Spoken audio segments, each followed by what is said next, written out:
మాకు వాయిదా మీద డబ్బులు ఇవ్వండి, మీరు మేము తయారు చేసి మెయింటైన్ చేసి రైతాంగానికి నీరిస్తామని చెప్పేసి కొన్ని కంపెనీలు ముందుకు వస్తున్నాయి. ఆ ప్రపోజల్ని మీరు అంగీకరించి గౌరవ ముఖ్యమంత్రి గారు ఆ రకంగా మాకు వెలుసుబాటు కల్పించినట్టయితే నెక్స్ట్ ఖరీఫ్కైనా సరే మనం ఆ 31,000 ఎకరానికి కూడా నీరు ఇవ్వడానికి అవకాశం ఉంటుంది. కాబట్టి సభ దృష్టికి తేవడం జరిగింది.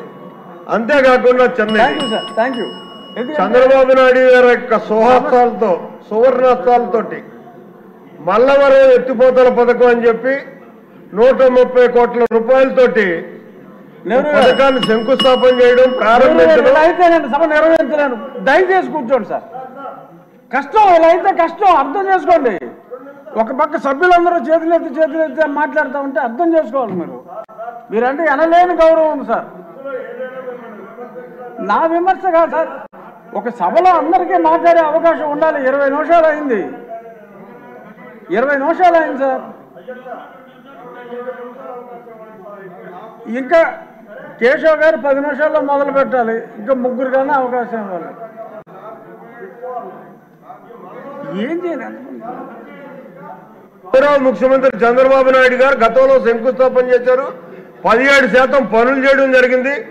దీన్ని కేవలం చంద్రబాబు నాయుడు గారు శాంక్షన్ ఇచ్చాడు. తెలుగుదేశానికి ఒక బ్రాండ్ వస్తుంది అనేటటువంటి దురాలోచనతో గత ప్రభుత్వం దాన్ని నిలుపుదల చేసింది.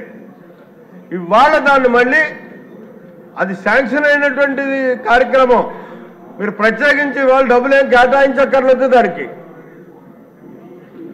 ఆ పని మొదలు పెట్టించండి అని చెప్పేసి రిక్వెస్ట్ చేస్తూ, అలాగే ఇసుక పాలసీ, ఈ ఇసుక పాలసీ వల్ల ప్రస్తుతం జరుగుతున్నటువంటి విధానంలో మనకి ప్రభుత్వానికి మాత్రం అంత మంచిగా లేదు. కాబట్టి దయించి దాని మీద పునరాలోచన చేయాలి. అధికారుల జోక్యం తగ్గించాలి.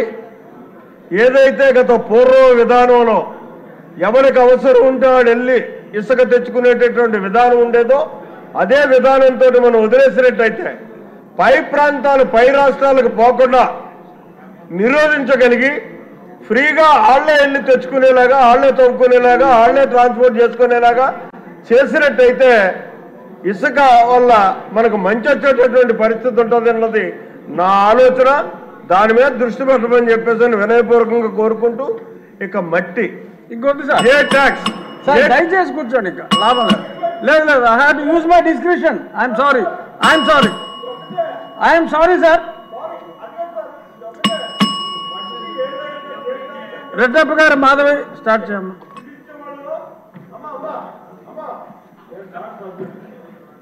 మీరు సీనియర్ మోస్ట్ సభ్యులు సార్. ఫస్ట్ టైం ఎమ్మెల్యేలకు అవకాశం ఇవ్వరా? ఏంటి ఇది? కూర్చోండి సార్. మీరు ఒకటి చెప్తారు. ధన్యవాదాలు అధ్యక్ష.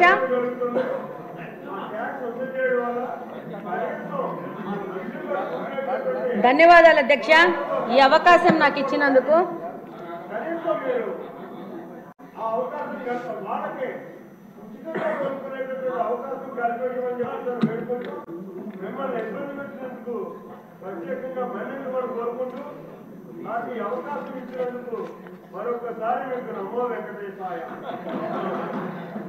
ధన్యవాదాలు అధ్యక్ష. ఈరోజు ఈ బడ్జెట్ సందర్భంగా